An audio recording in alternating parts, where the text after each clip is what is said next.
오늘부터 고난주간이 시작이 됩니다.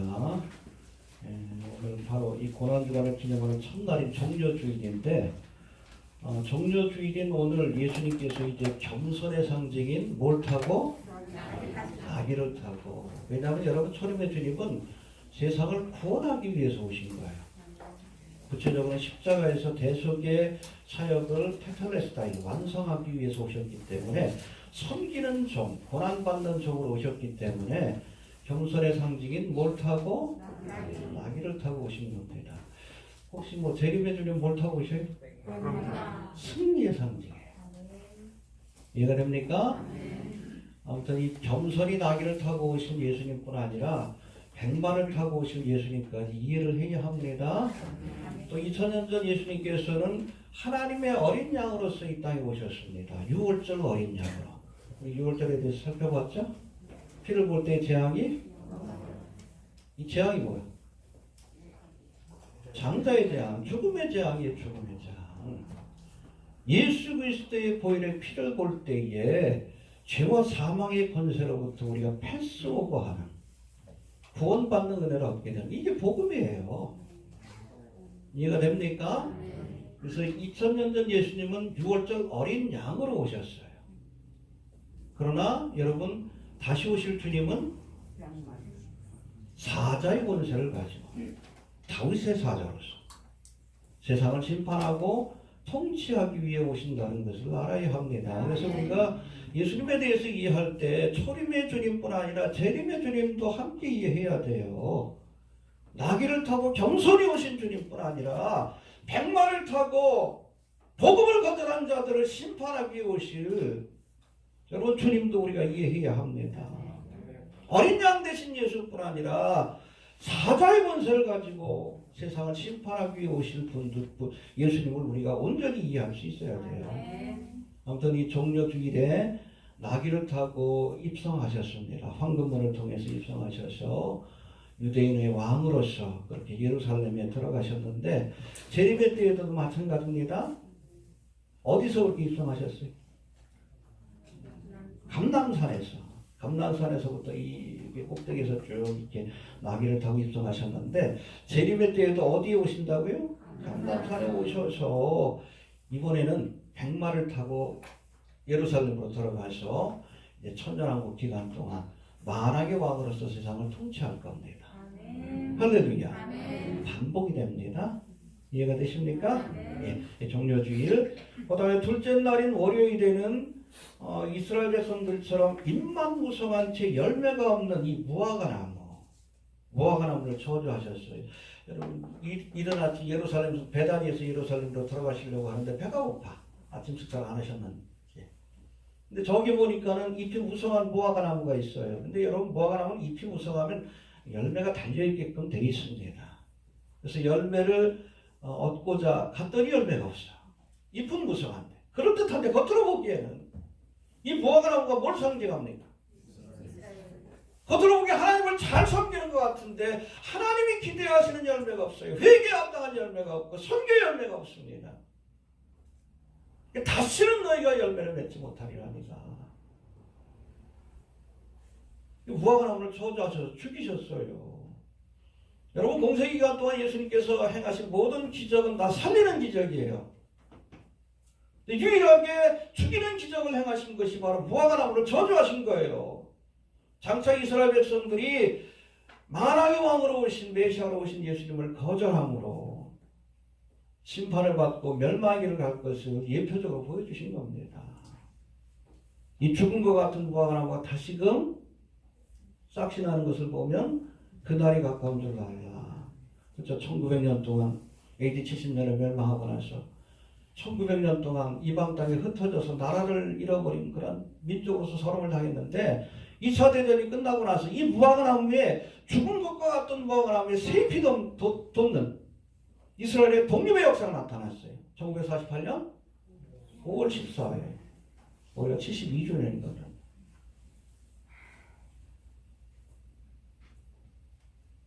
종말의 때가 가깝다는 징조입니다.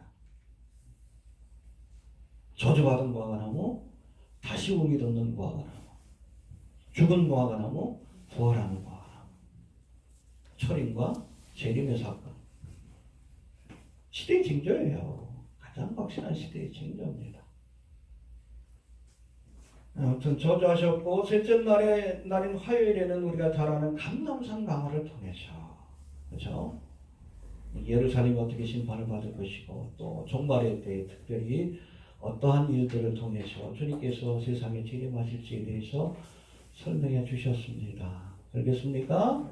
앞부분은 이스라엘이 경험하게 될 7년 대환란 한일의 사건에 대해, 뒷부분에 가서는 너희가 맷돌을 갈고 있다가 한 사람은 재래감을 당하고 한 사람은 left behind. 밭에서 매를 갈다가 생기질 하다가 한 남자는 재래감을 당하고 한 남자는 left behind. 휴거의 사건이 있을 것을 우리에게 경고하셨습니다. 깨어서 준비하라는 거예요. 자다가 깰 때가 되었습니다. 세상이 바뀌었죠? 코로나 사태로 돌아오지 않을 겁니다. 돌아오지 않습니다. 교회도 계속 이렇게 예배를 드려야 될 가능성이 높아요. 주님 오실 때까지. 이전 생활로는 돌아오지 않을 거예요. 이게 블랙 스완 이벤트예요. 여러분 9.12 사건 이전의 미국과 이후의 미국이 갈립니다. 우리나라도 뭐 세월호 사건 이전과 이후가 갈려요.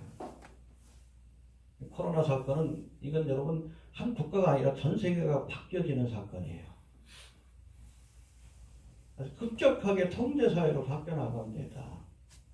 우리나라에 이거 주민등록번호 받는 거, 위치 추적하는 거 별것 아닌 걸로 여겨요. 옛날부터 그렇게 해왔기 때문에. 응? 근데 미국이라든지 유럽 같은 경우에 무슨 범죄자가 아닌데 그 위치 추적을 한다든지 아니면 지장을 찍는다든지 이거 말도 안 되는 거거든요. 근데 그렇게 해야 된다고 지금 난리요. 빅바라드의 세계가 펼쳐진 거예요. 마지막엔 베리칩이에요. 베리칩.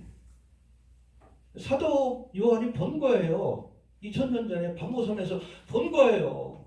뭔가 사람들이 오른손과 이마에 표를 받는데, 네? 이게 없으면 물건을 사고 팔 수 없어. 그 사도 요한이 본 거예요. 하나님 보여주신 겁니다. 이게 모르니까 베리칩이라고 얘기를 못하지. 카라고만 그러잖아. 표식이라고. 노예의 표식이에요. 이걸 여러분 받으면 노예가 되잖아요. 일거수일투족 감시당하는. 그렇죠? 이코노미스트 나왔잖아. 네? 목에다 개줄 해가지고서 끌고 다니니까. 이 개목걸이에요. 베리칩이. 그걸 가장 앞장서서 하는 나라가 어디요? 대한민국이지. 베리칩만 가지고 안 돼요. 5G망이 설치가 돼야 돼요. 그래야 모든 사람들을 다 감시 통제할 수 있습니다. 4G 가지고는 안 돼. LTE 가지고는 안 돼. 급격하게 그런 사회가 갈 거예요. 2016년인가 유엔에서 있잖아. ID 2020. 아이디가 여러분 신분증이에요. 디지털 아이디를 주겠다. 2020. 언제부터? 언제까지? 2030년까지. 코로나 사태를 계기로 해서 지금 이것이 현실화되고 있어요. 이제 얘네들 백신 갖고 있어요. 그럼 백신을 받는 조건으로 특별히 서방세계 같은 경우에는 휴대폰이 있으니까 이걸로 그냥 위치 추적을 하면 되고 신분 확인하면 됩니다. 그러나 아프리카나 인도 같은 가난한 나라는 휴대폰 없잖아요. 대신 베리칩 받으라고 그럴 거예요. 현실화될 겁니다. 점차 이것도 이제 서방세계로 이렇게 넘어오게 될 거예요. 제3세계에서. 제가 늘 얘기하지만 길어지면 복잡해져요. 지금도 힘들다 그러는데 경제 붕괴로 이어지고 식량난으로 이어집니다. 유럽 같은 경우에는 소작농이니까 거기 주인은 여러분 유럽 사람이지만 노동자들은 누구요? 제3세계에서 와가지고 그냥 밭도 갈고 감자도 심고 해야 되는데 그 사람들 못 들어게 하잖아. 이 기근으로 이어집니다.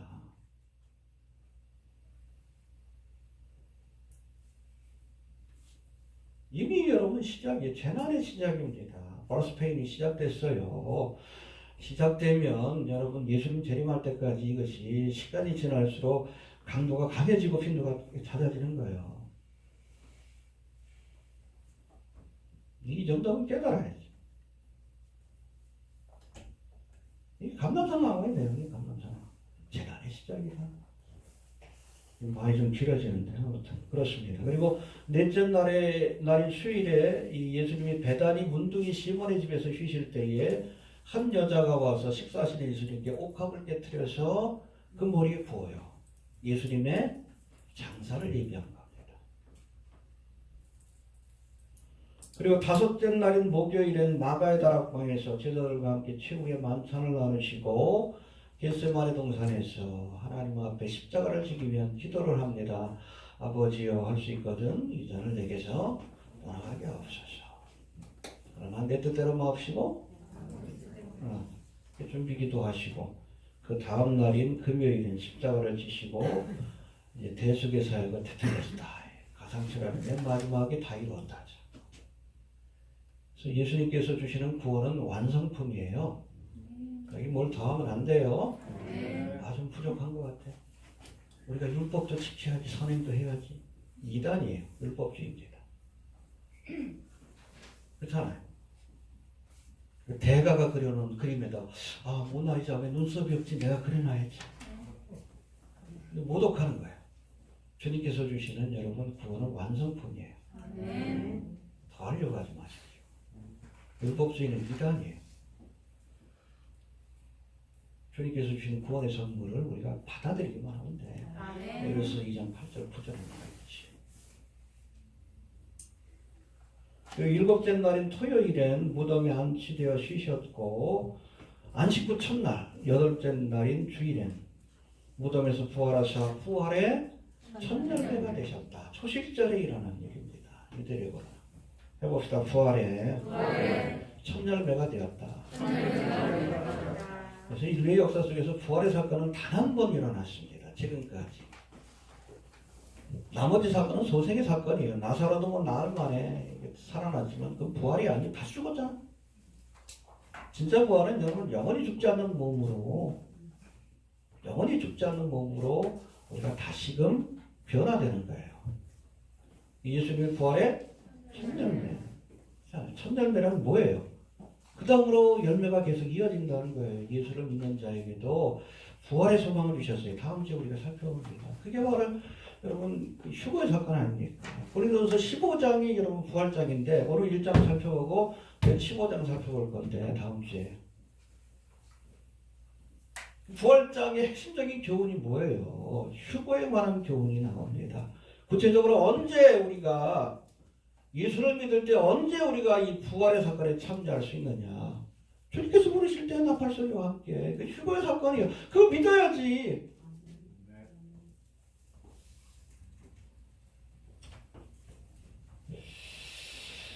아무튼 이런 고난주간에 일어났던 이런 일들 가운데 가장 중요한 것이 해봅시다. 십자가의 사건과 부활의 사건. 이게 여러분 기독교를 떠받치고 있는 두 기둥입니다. 이게 무너지면 우리 믿음이 다 무너지는 거예요. 부활에 대한 믿음을 가져야 하고 십자가의 대속의 은혜를 믿어야 합니다. 이거 안 믿으면 그리스도인이 아니에요. 이해가 됩니까? 예. 그래서 특별히 이 고린도서 1장에는 예수님의 십자가의 사건에 대한 설명이 나오고 15장에는 부활의 사건에 대한 설명이 나오는데 오늘 본문에서는 우리가 믿는 이 복음의 도리를 십자가의 도라고 설명합니다. 해봅시다. 십자가의 도다. 헬라어로는 홀 로고스 호투 스타우로라고 되어 있는데 로고스 십자가의 말씀이라는 뜻입니다. 스타우로. 여러분 복음이 뭐예요? 요한계시록. 복음이 뭡니까? 마태? 누가? 요한? 마가? 이 복음이 뭐예요? 예수 그리스도에 관한 소식. 이해됩니까? 그걸 믿을 때 예수님이 행하신 일들을 믿을 때 우리가 구원받는 거예요. 그 가장 핵심인 게 바로 십자가의 사건입니다. 그래서 우리가 복음을 이야기할 때 해봅시다. 예수님의 탄생과 십자가의 죽음과 부활과 승천과 재림에 관한 소식이다. 이 다섯 가지를 다 다뤄야 우리가 완벽한 복음이라고 얘기를 합니다. 물론 그 중에 가장 중요한 것은 십자가의 사건과 부활입니다. 어느 분이 그 댓글을 달았어. 자기 어느 교회는 무슨 쉘 교회인데 거기 전도사님 그러더래. 재림에 관한 얘기하니까 복음에 집중하라. 쓸데없는 거죠. 이게 복음인데. 여러분 재림의 복음이 빠지면 불완전한 복음이에요. 제가 그랬죠. 여러분 성경 가운데 이 전체 가운데 3분의 1 정도가 여러분 예언에 관한 말씀이에요. 예언에 관한 말씀. 성경이 다른 여러분 경전하고 가장 두드러진 특징이 예언에 관한 말씀이 기록되어 있고 그것이 정확하게 이루어진다는 거예요. 프로마이스의 샌들이 관한서. 이게 여러분 다른 모든 종교의 경전하고 가장 두드러진 차이입니다. 하나님이 여러분 역사의 주관자이기 때문에 이게 가능한 거예요. 근데 그 예언 가운데 여러분 보면은 크게 나누면은 초림과 재림에 관한 예언이에요. 이사야 53장이 대표적인 초림에 관한 예언. 요한계시록이 대표적인 재림에 관한 예언인데 초림에 관한 예언이 그 예언들 가운데 한 3분의 1을 차지하고 재림과 종말에 관한 예언이 3분의 2예요. 그러니까 여러분 성경 전체에서 9분의 2가 5분의 1이 넘어요. 재림에 관한 말씀입니다. 이거를 제해버리면 이게 무슨 복음이에요? 종말과 재림 안 가르치면 뭘 가르쳐? 요즘처럼 종말과 재림에 관한 예언들이 눈앞에서 지금 펼쳐지고 있는 이때 이게 복음이지. 복음을 가르쳐야지. 복음을. 뒤에도 설명하겠지만 여러분 십자가 사건은 구원의 수단입니다. 그렇죠? 십자가를 통해서 우리를 구원하신 거예요. 대속의 사역을 통해서. 그렇다면 부활은 구원의 실체예요. 실체. 여러분 예수를 믿으면 영생을 얻는다. 그게 뭐요? 부활의 사건에 참여하는 거예요. Eternal life. Spiritual life 아니에요. 영원히 죽지 않는다. 나를 믿는 자는 영원히 죽지 아니하리라. 내가 그건 부활이야 생명이니. 아멘. 그게 여러분 그 부활의 실체를 얻는 순간이 바로 휴거의 사건이요. 다음 주에 살펴보겠지만 십자가는 수단이고 이건 목적이에요. 구원의 수단이고 구원의 실체입니다. 근데 부활과 휴거에 대해서 얘기를 안 한다? 그게 무슨 복음이요? 기동기가 하나가 빠져버려. 신앙의 집이 무너질 수밖에 없어요. 믿어야 할지니라. 아멘. 알겠습니까? 아멘. 오늘 그 가운데서 특별히 우리 십자가의 도에 대해서 설명하신 오늘 본문의 말씀을 통해서 이 십자가의 도를 믿는 것이 왜 중요한 것이고 십자가의 사건이 어떤 의미에서 우리에게 구원의 수단이 되고 능력이 되는지에 대해서 우리가 한번 살펴보는 시간을 갖도록 합니다.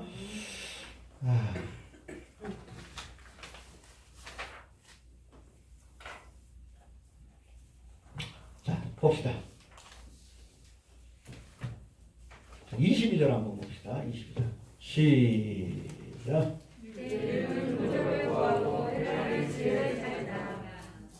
해봅시다. 유대인은 표적을 구하고 헬라인은 지혜를 찾으라.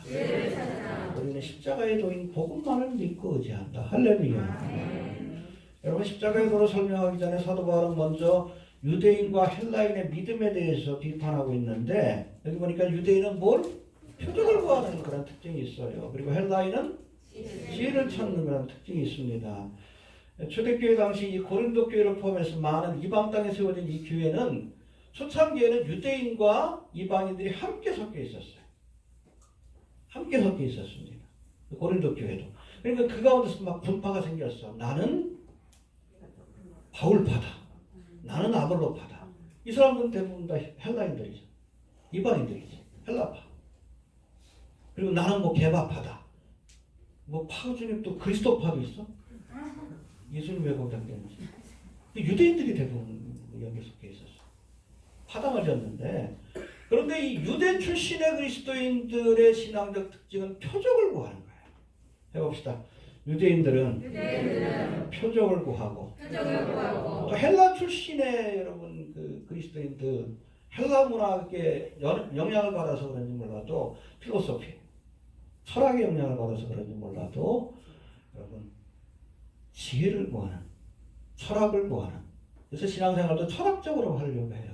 그런 특징이 있었다는 거예요. 그러니까 둘 다 우리가 지향해야 하고 십자가에도만 믿는 그런 믿음으로 나가야 한다라고 말씀하고 있는 겁니다. 먼저 보니까 유대인들은 표적을 구한다 말씀합니다. 22절 다시 한번 봅시다. 시작. 유대인은 표적을 구하고 헬라인은 지혜를 찾아. 네, 이 표적은 눈으로 보는 기이한 현상이라는 뜻입니다. 사인이라고 되어 있는데 원래는 이걸 우리 성경에 보면 이적으로도 표현이 되고 표적으로도 표현이 되는데 같은 거예요. 우리가 이적은 뭡니까? 초자연적인 일들이 일어나는 거예요. 소경이 눈을 뜨고 벙어리가 말을 하고 죽은 자가 미러클이죠. 그거는 신앙적인 관점에서 보면 사인이에요. 예수님이 행하신 모든 이적들은 사인입니다. 이해가 됩니까? 뭔가를 드러내기 위해서 행하신 일종의 여러분 사건을 통한 말씀이라고 볼 수 있어요. 그 모든 사건들이 뭘 알려줍니까? 예수님이 메시아라는 것을 보여주는 거예요. 그래서 여러분 미러클에만 우리가 이적에만 집중하면 안 돼요. 그 이적을 통해 뭘 볼 수 있어야 돼? 예수님이 하나님의 아들 메시아라는 것을 봐야 돼요. 이적이 중요한 게 아닙니다. 그래서 요한복음에도 7가지 이적을 소개하면서 그것을 사인이라고 얘기를 합니다. 가나온 인잔치의 표적.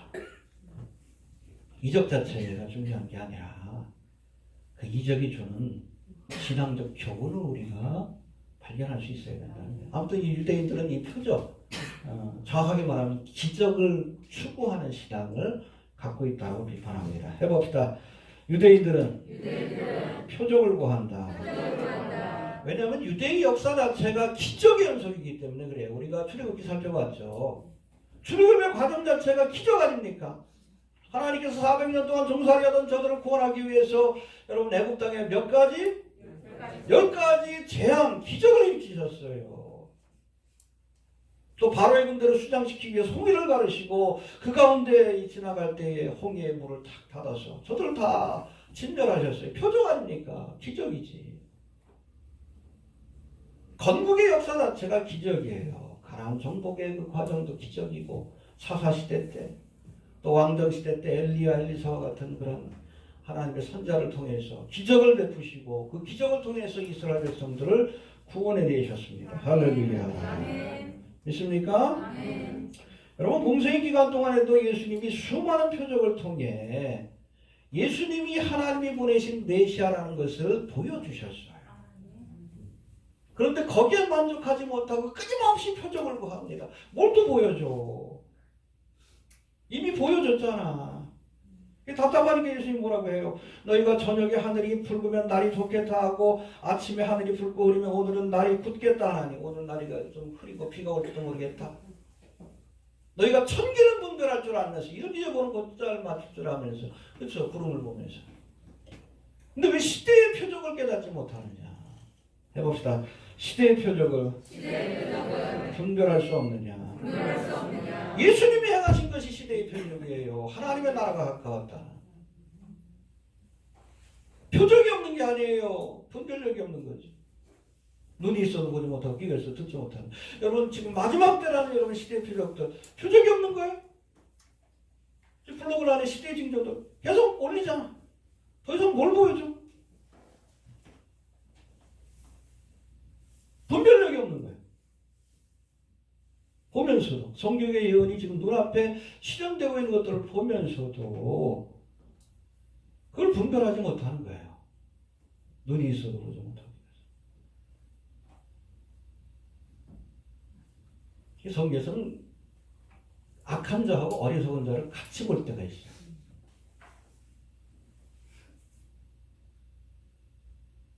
어리석어지는 거예요. 하나님께서. 악한 자의 마음을 어리석게 하사 심판받게 하시는 겁니다. 분별할 수 있게 되길 바랍니다. 봐야죠. 이제는 이 정도는 알아야지. 이래도 예수 안 믿는다? 심판받아야지. 이해됩니까? 이런 표적을 보고도 이해 못한다? 그럼 심판받아야지. 이처럼 유대인들은 표적을 추구하는 신앙적 특징을 가지고 있었는데 문제는 하나님 주신 분명한 표적을 보면서도 이것을 믿지 않으려 하고 끊임없이 또 다른 표적을 구했다는 겁니다. 사실 오늘날 교회 안에도 표적을 구하는 신앙들이 있어요. 해봅시다. 표적을 구하는 자들이 있다. 여러분, 우리의 믿음은 말씀에 근거해야 합니다. 자꾸 표적을 추구하는 삶, 이거 여러분 마약 중독하고 똑같아. 계속 보여줘도 그걸로 만족하지 못합니다. 이 거짓 선지자들이 그것 가지고 미혹하는 거예요. 그냥 예수님이 언제 오신다. 또 최근에는 한국에 전쟁이 난다. 몇 번 여러분 해가지고 그 부도가 났으면 아이 쟤는 거짓이구나, 거짓 선지자구나. 그 정도 알아야지. 분별하고 물리쳐야지. 근데 계속 쫓아다녀. 그게 표적을 구하는 신앙이. 누가 그 댓글에다 그 데이비드를 또 올려놨다. 흑인 목사.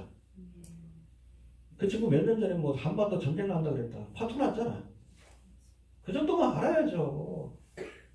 근데 또 올려. 두 증인 중에 한 사람이래. 처음 알았어.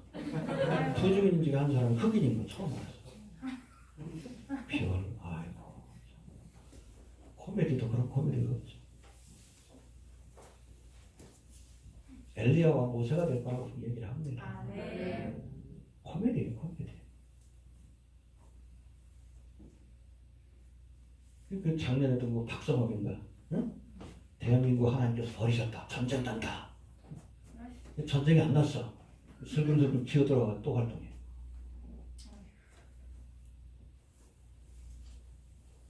출근할 때 얘기했다가 또 파토난 친구도 하나 있죠? 응?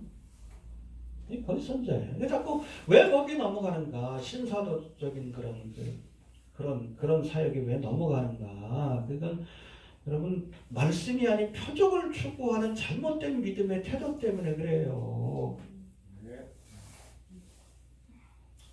알겠습니까? 예수님께서 500여의 기적을 일으키고 나니까 사람들이 그 다음날 몰려 들어가서 뭐 하려고 그랬어요? 왕으로 삼고자 했어요. 500여의 기적을 일으키고 나서 예수님 일부러 산에 가셨어요. 자꾸 사람들이 잘못된 기대를 가지고 예수님을 왕으로 삼으려고 하니까. 그리고 그 다음날도 몰려든지 새카맣게 몰려들었어요. 그들 앞에서 표적을 행하지 않았어요. 야, 너희가 온 것은 표적을 보았기 때문이 아니라, 그렇죠? 예수님이 메시아라는 사실을 깨달았기 때문이 아니라 떡을 먹고 배부른 거다. 또다시 기적을 일으켜달라고 찾아온 거예요. 예수님이 기적을 일으켰습니까? 아니에요. 내 살을 먹고 내 피를 마셔라 그랬어요. 끔찍하죠. 예수를 먹고 마셔야 된다. 표적을 추구하는 신앙이 아니라 예수의 살과 피가 뭡니까? 말씀이에요, 말씀. 말씀을 의지하는 믿음을 가져야 된다. 다 도망갔지. 그렇지 않아요? 떡 먹으러 왔는데 예수님이 내 살과 피를 먹고 마셔라 그래. 이게 12제자만 남았어. 그러니까 답답하니 예수님 그러세요. 너희도 가려느냐. 베드로가 유명한 고백을 해요. 주여 영생의 말씀이 여기 있사오니 우리가 네게로 가오리까. 이게 제자예요. 떡 먹으러 온 사람들, 축복받겠다고 예수 찾는 사람들 다 도망가요. 그런 사람도 수만 명 모여도 헛된 거예요. 자기의 욕망을 채워주지 못하는 조금 뒤에 여러분 예수를 십자가에 못 박으라고 외칠 사람들이에요. 제자가 아니에요. 군중들이지. 수십만 명 모여도 그거 하나도 안 부러워. 예수님은 그런 사람들한테 한 번도 마음을 준 적이 없어요. 12명이지만 아브람 마타 배우지도 못하고 무지한 자들이지만 그러나 주님의 말씀을 의지하여 예수를 믿고 따르는 자들 영생의 말씀이 여기 있사오니 우리가 네게로 가오리까. 그게 제자지. 베드로의 유명한 신앙 고백이에요. 주 영생의 말씀이 여기 있으면 우리가 누려. 그러니까 얼마나 예수님이 기뻐하셨겠어요. 그게 제자예요. 여러분 표적을 구하는 신앙. 저도 뭐 이적적인 경험이 있지만 그게 중요한 거 아니에요. 은사도 체험했지만 그거 중요한 건 아니에요. 말씀이 중요한 거지.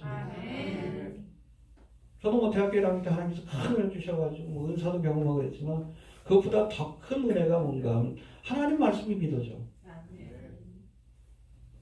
그게 시작이에요. 그게 진짜 은혜예요. 믿어져야 여러분 구원받는 거예요. 이해가 됩니까? 헬라인은 지혜를 찾는다라고 말씀합니다. 20절 다시 봅시다. 시작.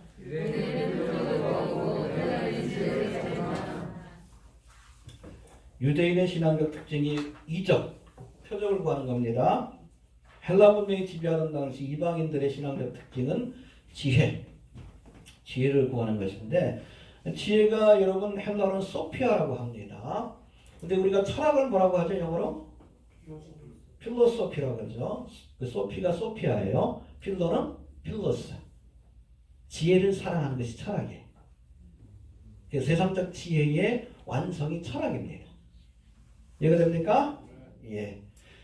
인간이 가진 이성적 능력이 곧 지혜, 소피아인데 이런 지혜를 체계적으로 정리한 것이 바로 철학입니다. 헬라 문명의 상징이 바로 철학입니다. 이해가 됩니까? 예. 문제는 이런 인간의 지혜, 다시 말해서 인간의 철학으로는 하나님의 경륜을 이해하는데 한계가 있다는 거예요. 21절에서 뭐라고 합니까? 21절 봅시다. 시작. 하나님의 지혜에 있어서는 이 세상이 자기 지혜로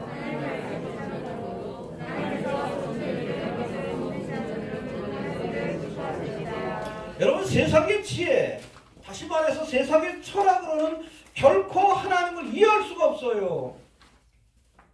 이해가 됩니까? 이처럼 세상의 지혜로는 하나님을 이해하는데 한계가 있기 때문에 하나님께서 인간의 이성적인 판단 능력인 여러분 철학이 아니라 직접 하나님의 뜻을 보여주심으로 그게 바로 계시입니다. 계시를 통해서 하나님이 어떤 분이고 하나님의 구체적인 계획이 무엇인가를 보여주셨어요. 알겠습니까? 해봅시다. 철학과 계시. 이게 상충되고 부딪힐 때도 있어요. 여러분 계시란 헬라어로 아포칼립시스라고 되어 있는데 요한계시록 기록하고 갑니다. 아포칼립시스. 원래는 이 장막을 거둔다는 뜻입니다. 감춰져 있죠. 근데 그것을 거두어서 보게 하신다. 할렐루야. 장막 속에 감춰져 있던 알 수 없었던 비밀을 우리 인생들이 알 수 없는 비밀을 하나님이 알려주신 것이 계시인데 사실 넓은 의미에서 보면 철학도 일반 계시에 들어갑니다. 일반 계시 영역에 들어가지만 이런 일반 계시만으로는 하나님에 대해서 또 하나님의 경륜과 섭리에 대해서 우리가 알 수가 없어요. 이것을 이해할 수 없기 때문에 하나님께서 특별 계시를 통해서 하나님의 뜻을 알려주신 겁니다. 하나님의 사람들을 통해서 특별히 계시를 주셔요. 모세에게 주시고 아브라함에게 주시고 이사에게 주시고 그걸 기록한 것이 성경이에요. 이해가 됩니까? 네. 그래서 오늘날 우리가 하나님이 어떤 분이고 그분의 뜻이 무엇이고 인류의 역사를 움직이는 경륜과 섭리가 무엇인지 알려면 철학 가지고는 안 됩니다. 초등학문이 철학 가지고는 안 돼. 아무리 생각해도 안 돼. 반드시 특별 계신 하나님의 말씀을 봐야 이해할 수 있습니다. 아멘.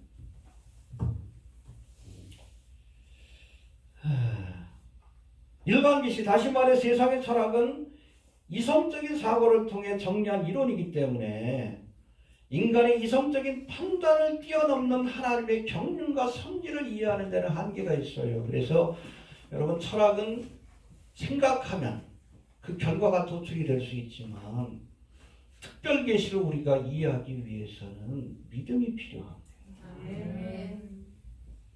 알겠습니까? 아멘. 세상에서는 보아야 믿는다 그래요. 성경에서는 뭐라고 합니까?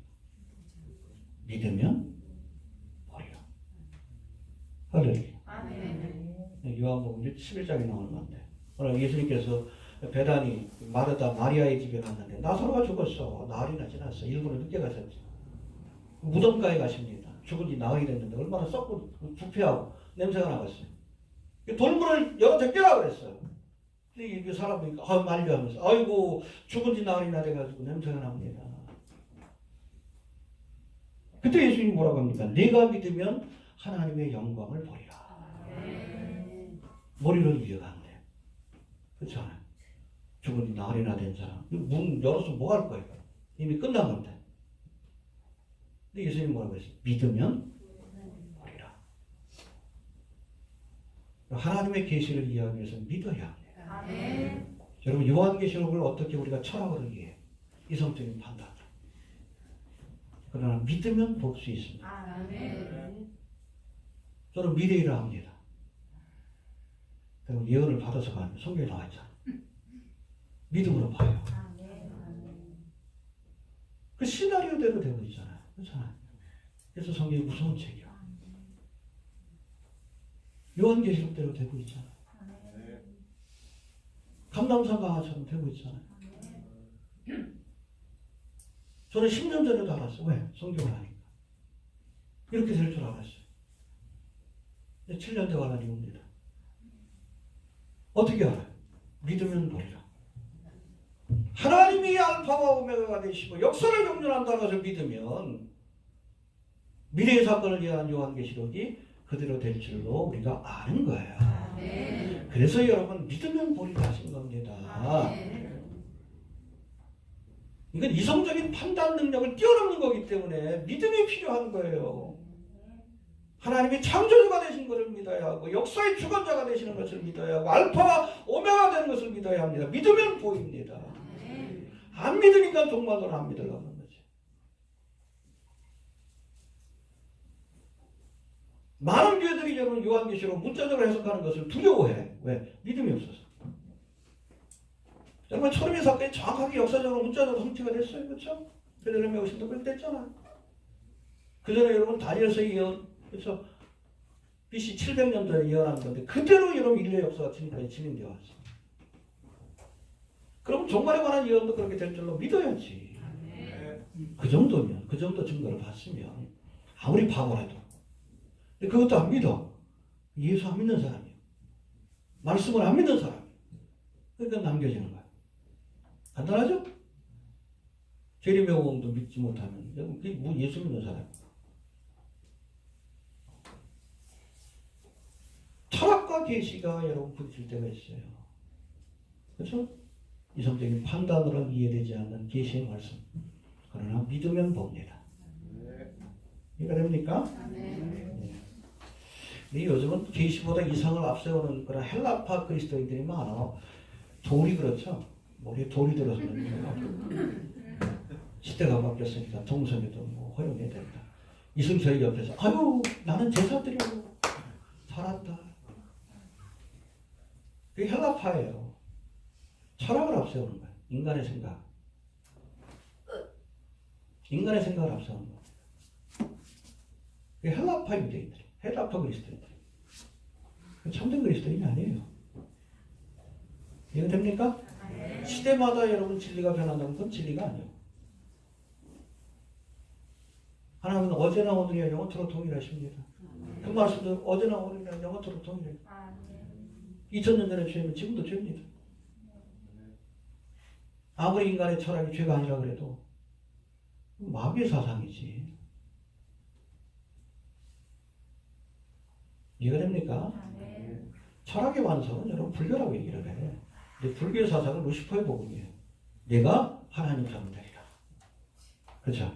산속에 가서 열심히 하다가 나중에 아이고 부처가 사탄이다. 그러고 죽잖아. 그거 깨닫는 거예요. 성경공부를 할 텐데 미련해가지고.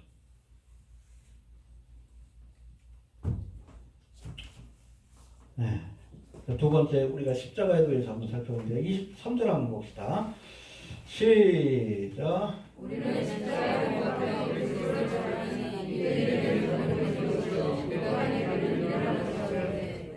그래서 유대인은 표적을 구하고 이방인은 헬라인은 지혜를 구하나 우리는 십자가의 도만을 우리가 의지한다. 그런데 이 십자가의 도가 복음이죠, 복음.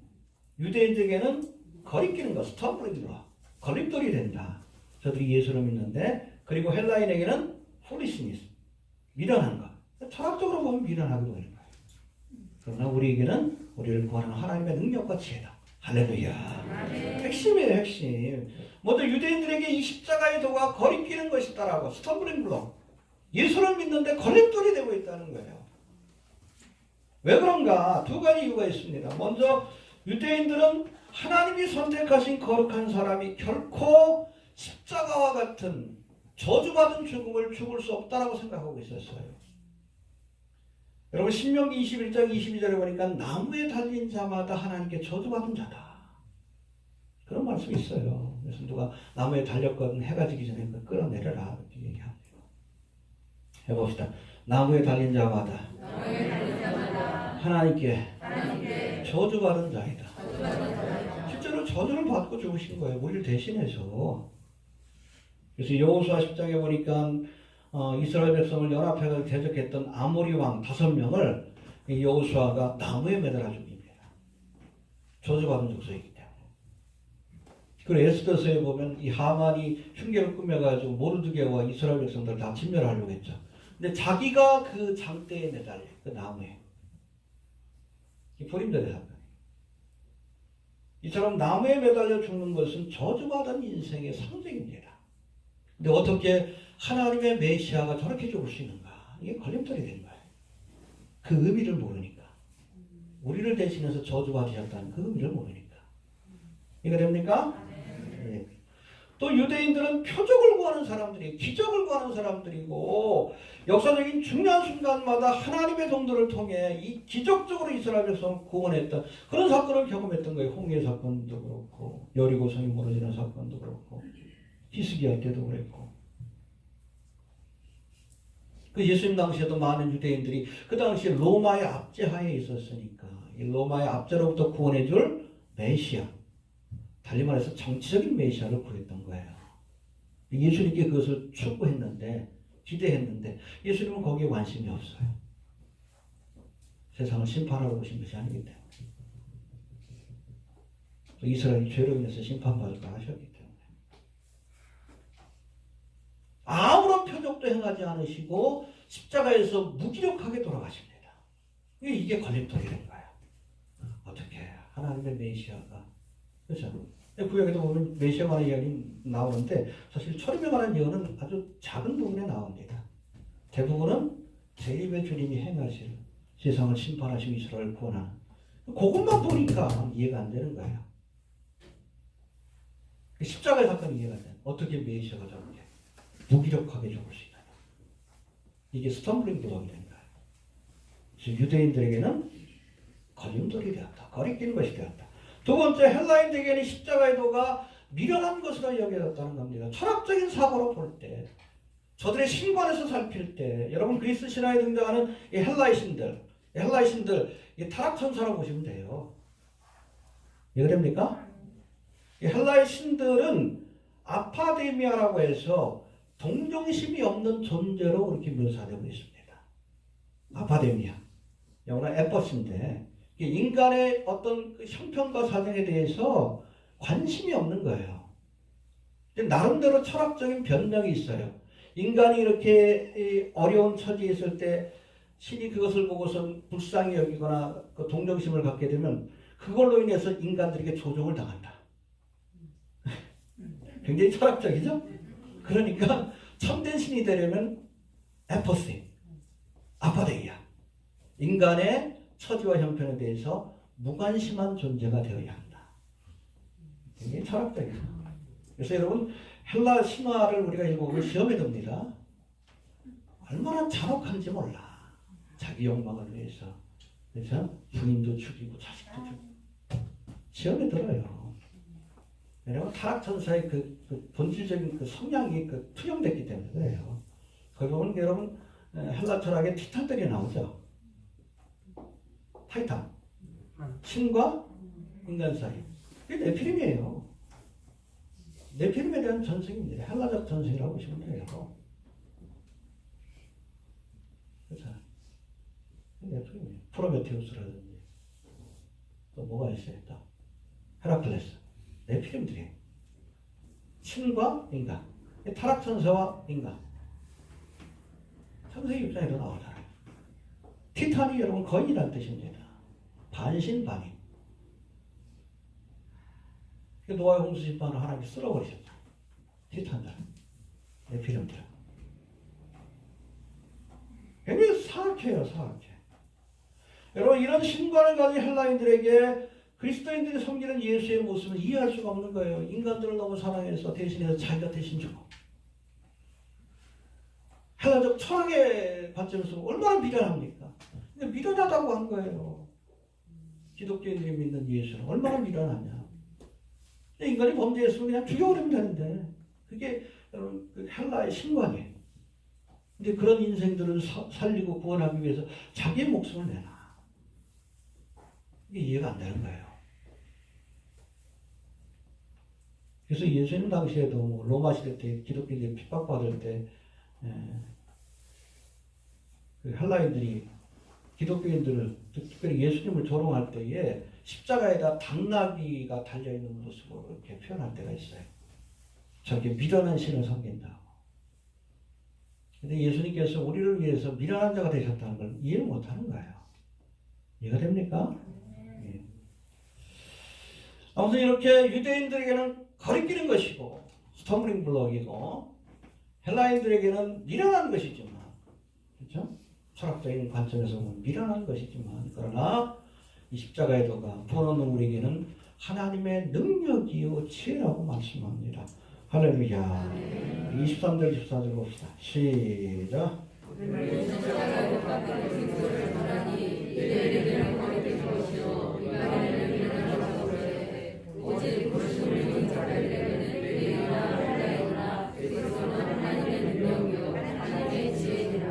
그렇죠. 십자가의 도가 유대인들에게 거리끼는 것이요.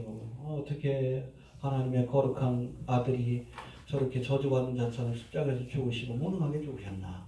헬라인들의 관점에서 미련하게 보입니다. 어떻게 신이라는 존재가 저렇게 인생들을 사랑해서 저렇게 자기의 목숨을 내어주는가. 그러나 예수님이 우리를 구원하시기 위해서 바로 유대인들이 거리껴하고 또 헬라인들이 미련하다고 여긴 십자가를 지셨다는 것을 우리가 기억할 필요가 있습니다. 이해되십니까? 그래서 예수님의 십자가의 사건에 대해서 우리가 이사야 53장에 보면 우리가 설명합니다. 그가 찔림은 우리의 허물을 인하며 그가 상함은 우리의 죄악을 인하며 그가 징계를 받음으로 우리가 평화를 누리고 그가 채찍에 맞음으로 우리가 나음을 입었도다. 우리가 다 양 같아서 그릇 행하여 각기 제 길로 갔건 여호와께서는 우리 무리의 죄악을 그에게 담당시키셨도다. 그래서 대속의 죽음이래. 대신 죽은 거예요. 내가 죽어야 합니다. 왜? 죄에 쌌던 사망이니까. 예수님이 대신 죽어주신 거예요. 6월절 어린 양으로서. 미련하게 죽으신 겁니다. 무능하게 죽으신 거예요. 그래서 세상에서는 미련하고 무능하다 할지 모르지만 우리를 구원하는 능력입니다. 아멘. 하나님의 지혜입니다. 아멘.